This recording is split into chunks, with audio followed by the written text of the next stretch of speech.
এই যে দেখো ফুল ফুটেছে গাছে, এই যে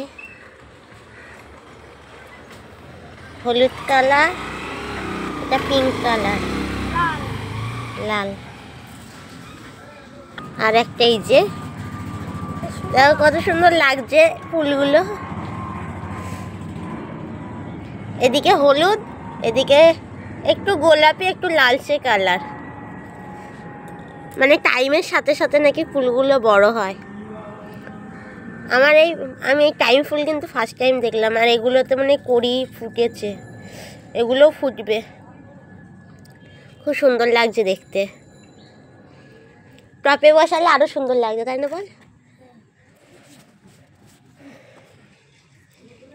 যাই হোক, ফুলগুলো কেমন লাগছে দেখতে অবশ্যই কমেন্টে যদি বলতে পারো তো বলো। টাটা।